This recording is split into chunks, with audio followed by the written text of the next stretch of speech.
নমস্কার, জল মাটি জীবন চক্র চ্যানেল থেকে আমি ভোলানাথ ঘোষ। গত সপ্তাহে আমার এই বাগানে পালং শাকের ভিডিও দিয়েছিলাম। আজকে ভিডিওটা দেখুন। গত সপ্তাহে একটু পাতলা পাতলা লাগছিল, আজকে প্রায় টাইট হয়ে গেছে। পালং শাক গাছগুলো তরতরিয়ে বাড়ছে, দেখতে পাচ্ছেন। এটা 20-22 দিনের পালং গাছ। 24 ঘন্টা ভিজিয়ে সেই জলে হালকা ফাঙ্গিসাইড মিশিয়ে এটাকে রোপণ করেছিলাম।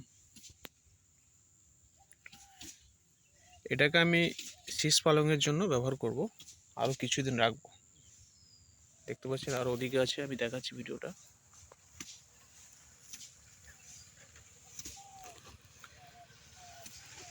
দেখতে পাচ্ছেন গাছের গ্রোথ খুব সুন্দর হয়েছে।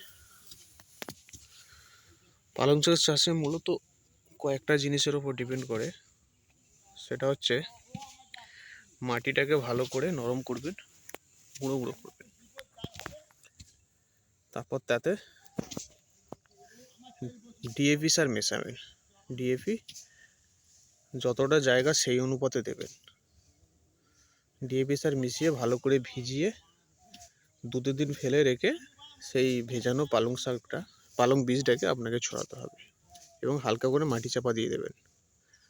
তারপর পরিমাণ মতো জল দেবেন, খুব বেশি জল দেবেন না। প্রত্যেকটা পালং গাছ তখন বেরিয়ে যাবে 1 সপ্তাহের মধ্যে।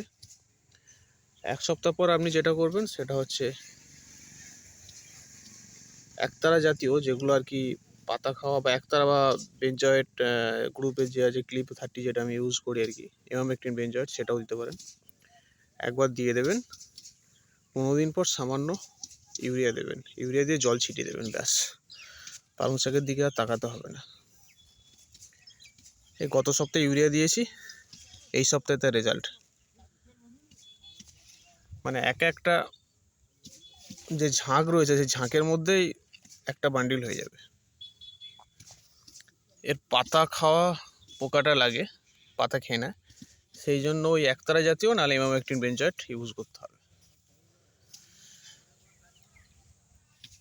এটা 1 সপ্তাহ পরে, সামনে আজকে 22 তারিখ, আর 4-5 দিন পরে এটাই পুরো টাইট হয়ে যাবে। দেখতে পাচ্ছেন টাইট হয়ে যাবে এবং গাছগুলো লম্বা লম্বা হয়ে যাবে। এখন যেটা একটা গাছে 10টা গাছে যদি হয়তো এক আঁটি হবে, তখন সেটা আরও কমে হয়ে যাবে, গাছগুলো মোটা মোটা হয়ে যাবে। যার ফলে আমি এগুলো এখন তুলছি না। এইটুকু পালং চাষে বেশি অতিরিক্ত বলে ভিডিও লম্বা করে লাভ নেই। এইটুকু করলে পারলেই আমরা পালং শাকটি ভালো হবে। কেননা চাষ করতে গেলে আপনাকে প্রথমে খরচাটাকে দেখতে হবে। আপনি এত রকম ইউজ করে দেখা যাবে সেই পালং শাক বাজার মূল্য থেকে আপনার খরচা বেশি হয়ে গেছে। বিভিন্ন রকম ওষুধের কথা বলবে, এ বলবে সে বলবে, কিন্তু অনেক খরচা বেরিয়ে যাবে। আপনি যদি শখে ছাদ বাগানে করেন সেটা আলাদা কথা, সেক্ষেত্রে আপনি খরচা করুন আপনার ইচ্ছা পূরণের জন্য। কিন্তু মনে হয় যে আপনার পরিবারের চাহিদা মেটানোর জন্য আপনি করবেন, সেটার জন্য তাহলে আপনাকে এই রেশিও মেনটেন করতে হবে। মোটামুটি এটাই বলার আছে। যদি ভিডিওটি ভালো লাগে অবশ্যই লাইক, কমেন্ট, শেয়ার করবেন ও চ্যানেলটিকে সাবস্ক্রাইব করবেন। অনেক অনেক ধন্যবাদ।